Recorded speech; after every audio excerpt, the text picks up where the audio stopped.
Air strike.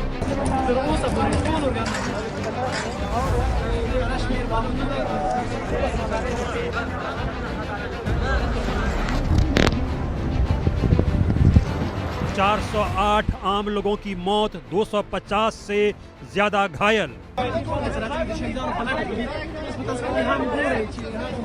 Kabul international airport के पास कई धमाके।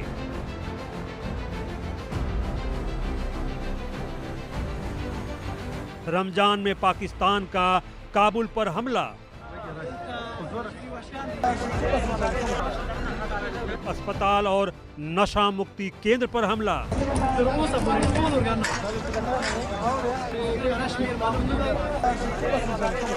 2000 बेड वाले हॉस्पिटल को भारी नुकसान।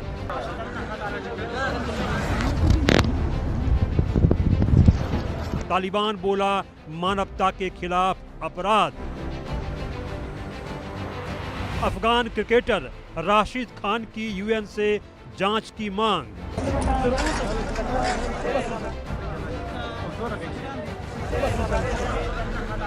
भारत बोला काबुल अस्पताल पर हमला जनसंहार।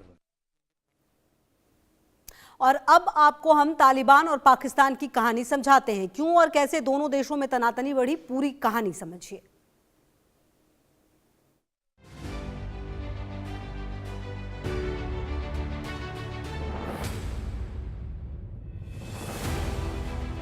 यह कहानी है पाकिस्तान और तालिबान की। पाकिस्तान को तालिबान से कभी काफी उम्मीदें थी। अफगानिस्तान में 15 अगस्त 2021 को सत्ता बदल चुकी थी। तालिबान लौट चुका था। इस्लामाबाद में कई हलकों में इसे रणनीतिक जीत माना गया, लेकिन 3 साल के भीतर यही बदलाव पाकिस्तान के लिए सबसे बड़ी सुरक्षा चुनौती बन गया। कहानी बनी रिश्तों, उम्मीदों और फिर बढ़ते टकराव की। टकराव के पीछे की वजह है पाकिस्तान और अफगानिस्तान के बीच 2600 किलोमीटर लंबी डुरंड लाइन की। यह वही डुरंड लाइन है जिसे अंग्रेजों ने तय किया था। एक ऐसी सीमा रेखा जिसे अफगानिस्तान की कई सरकारें औपचारिक अंतर्राष्ट्रीय सीमा के रूप में स्वीकार नहीं करती रहीं। सन 1990 के दशक में जब तालिबान पहली बार उभरा, पाकिस्तान पर उसे समर्थन देने के आरोप लगे। 2001 के बाद अमेरिका के नेतृत्व में अफगानिस्तान में युद्ध शुरू हुआ और पाकिस्तान अमेरिका का सहयोगी बन गया। लेकिन इसी दौरान पाकिस्तान के भीतर उभरा तहरीके तालिबान पाकिस्तान यानी टीटीपी। टीटीपी की स्थापना 2007 में हुई थी। इसका घोषित मकसद था पाकिस्तान में शरीयत आधारित शासन। टीटीपी के हमलों में 2014 में पेशावर आर्मी पब्लिक स्कूल हमले में 140 से ज्यादा लोग मारे गए, जिसमें ज्यादातर बच्चे थे। उसके बाद पाकिस्तान ने बड़े सैन्य ऑपरेशन चलाए, ऑपरेशन जर्ब-ए-अज़्ब और रद्द-उल-फसाद। कहा जा रहा है कि हमलों में गिरावट आई, लेकिन 2021 में अफगान तालिबान की वापसी के बाद टीटीपी फिर सक्रिय हो गया। पिछले 4 सालों में हमले की बात करें तो 2022 में विद्रोही घटनाओं में लगभग 50% से ज्यादा वृद्धि हुई। 2023 में 700 से अधिक हमले हुए। सुरक्षा बलों की बड़ी संख्या के साथ 1000 से ज्यादा मौतें हुई। खैबर पख्तूनख्वा और बलूचिस्तान हमलों में सबसे ज्यादा प्रभावित क्षेत्र रहे।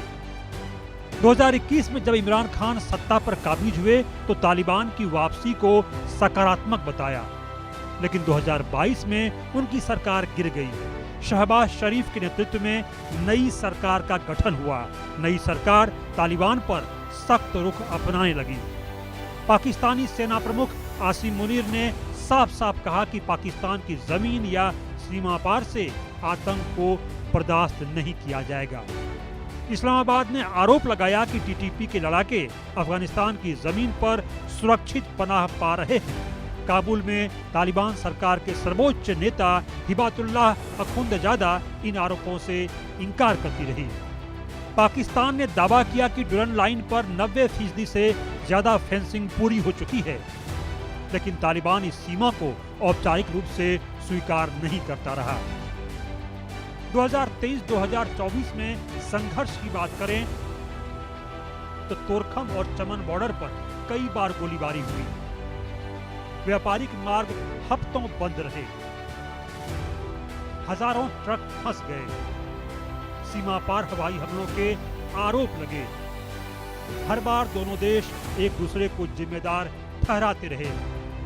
पाकिस्तान में 30 लाख से ज्यादा अफगान शरणार्थियों का अनुमान है।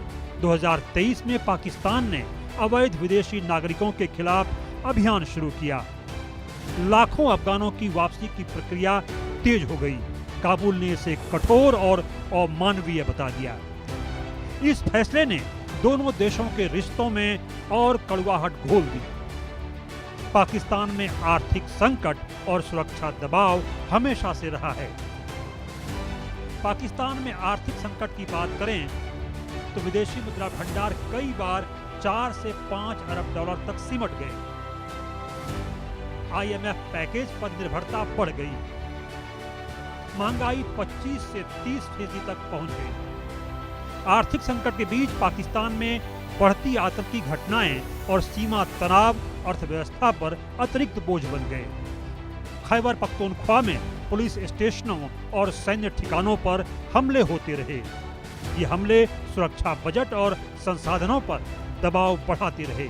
सवाल है कि क्या पाकिस्तान ने गलत आकलन किया?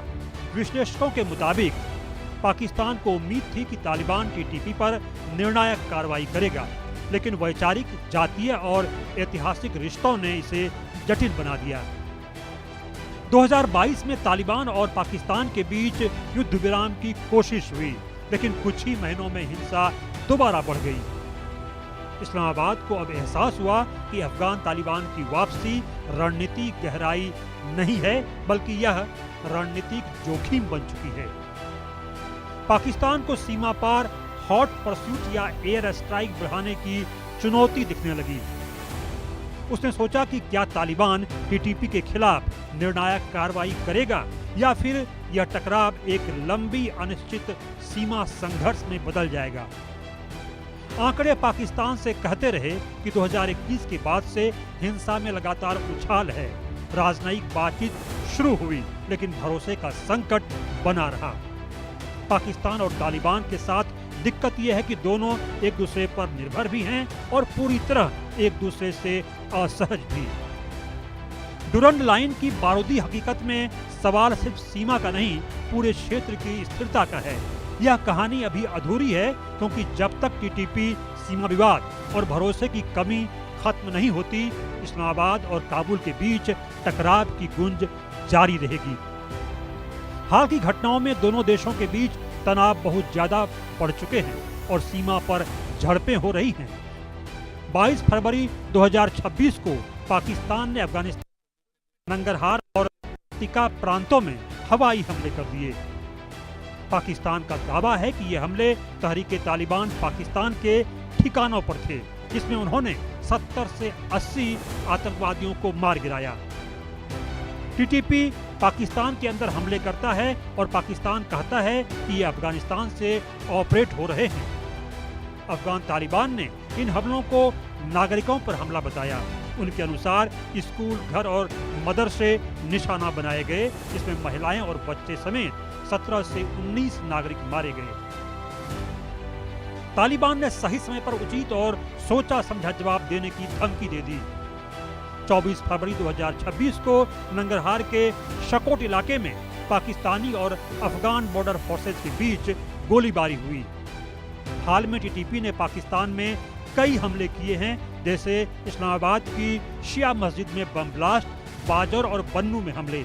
इन्हीं हमलों को ध्यान में रखकर पाकिस्तान ने हवाई हमले किए। पिछले साल 2025 की बात करें तो अक्टूबर 2025 में भी पाकिस्तान ने अफगानिस्तान पर एयर स्ट्राइक की थी, जिसके बाद तालिबान ने सीमा पर पाकिस्तानी पोस्ट पर हमले कर दिए थे। तब दोनों तरफ के सैनिक मारे गए थे। दोनों देशों के बीच तनाव चरम पर है, लेकिन जिस तरह रमजान के दौरान पाकिस्तान ने हमले किए हैं, इससे स्थिति और गंभीर हो गई है, क्योंकि रमजान के महीने में अफगानिस्तान में आम नागरिकों, जिसमें महिलाएं और बच्चे भी शामिल थे, उनकी मौत हो गई।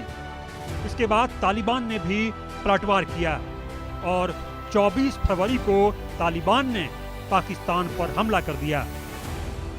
Bureau report, India news.